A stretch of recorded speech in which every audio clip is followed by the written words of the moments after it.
नमस्कार, निशानेबाज में आप सभी का स्वागत है। मैं हूं आपके साथ सिमरन मिश्रा।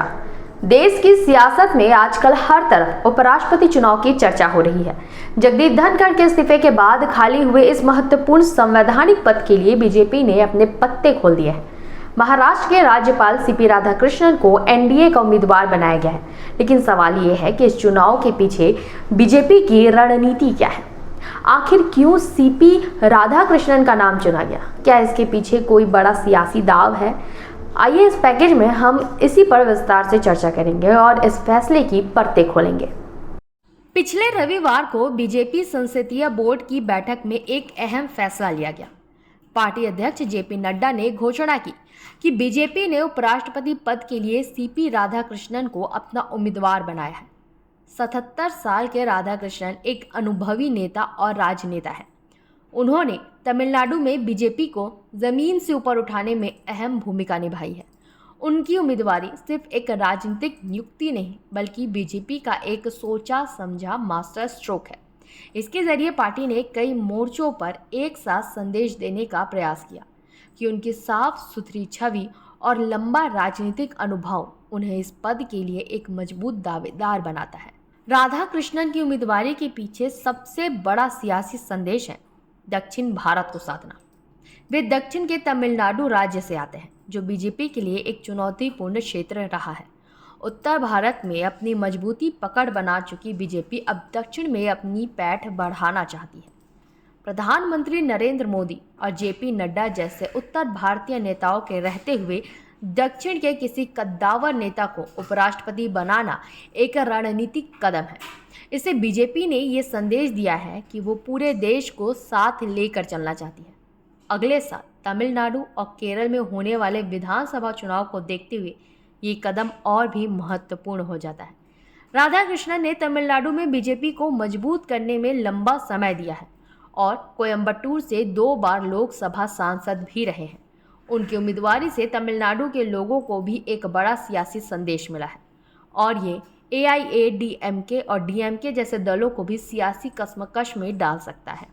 इस फैसले के पीछे एक और महत्वपूर्ण कारण है राष्ट्रीय स्वयंसेवक संघ की पसंद का सम्मान। सीपी राधाकृष्णन का गहरा जुड़ाव आरएसएस से रहा है। वे जनसंघ के समय से ही पार्टी से जुड़े रहे हैं। 2024 के लोकसभा चुनावों के बाद से ही बीजेपी ने संघ पृष्ठभूमि वाले नेताओं को प्राथमिकता देना शुरू कर दिया है। प्रधानमंत्री मोदी ने भी 15 अगस्त को अपने भाषण में आरएसएस का जिक्र करते हुए राष्ट्र के प्रति उनके समर्पण की सराहना की है। राधाकृष्णन को उम्मीदवार बनाकर बीजेपी ने ये साफ कर दिया है कि पार्टी और संघ के बीच बेहतर समन्वय बना हुआ है। ये कदम वैचारिक रूप से संघ के प्रति समर्पित कार्यकर्ताओं को भी एक मजबूत संदेश देता है और ये बताता है कि सरकार में सर्वोच्च पदों पर पार्टी की विचारधारा के प्रति समर्पित नेताओं को ही मौका मिलेगा। इस उम्मीदवारी में सामाजिक संतुलन का भी पूरा ध्यान रखा गया है। जगदीप धनखड़ की तरह सीपी राधाकृष्णन भी ओबीसी समुदाय से आते हैं। बीजेपी ने उनकी जगह ओबीसी समाज से ही किसी व्यक्ति को उम्मीदवार बनाकर विपक्ष को हमला करने का कोई मौका नहीं दिया है। कांग्रेस नेता राहुल गांधी लगातार जाति जनगणना और ओबीसी भागीदारी का मुद्दा उठाते रहे हैं। ऐसे में बीजेपी ने इस कदम से ओबीसी वोटों को साधने का प्रयास किया है। देश की 50% से ज़्यादा आबादी ओबीसी समुदाय की है और बीजेपी इस महत्वपूर्ण वोट बैंक को खोना नहीं चाहती। ये कदम केंद्र सरकार द्वारा जातीय जनगणना कराने के फैसले के बाद आया है, जो बताता है कि बीजेपी ओबीसी समुदाय के साथ अपने संबंधों को और भी ज़्यादा मजबूत करना चाहती है। ये फैसला पार्टी के प्रति समर्पण को सम्मान देने का भी एक उदाहरण है। जगदीप धनखड़ जनता दल और कांग्रेस से होते हुए बीजेपी में आए थे, लेकिन सीपी राधाकृष्णन का राजनीतिक सफर पूरी तरह से बीजेपी और संघ से जुड़ा रहा है।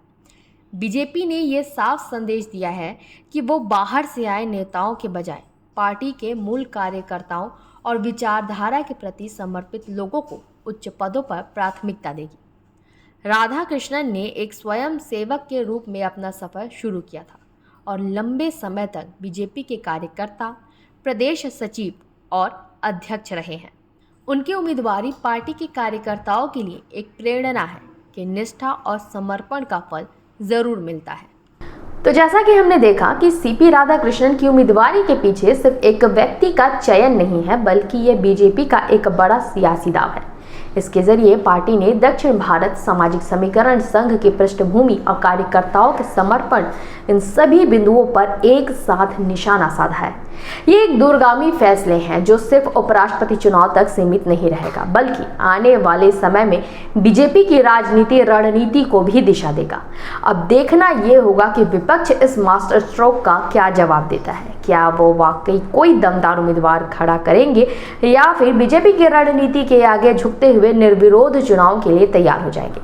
आज के लिए बस इतना ही। बने रहे निशानेबाज के साथ। नमस्कार।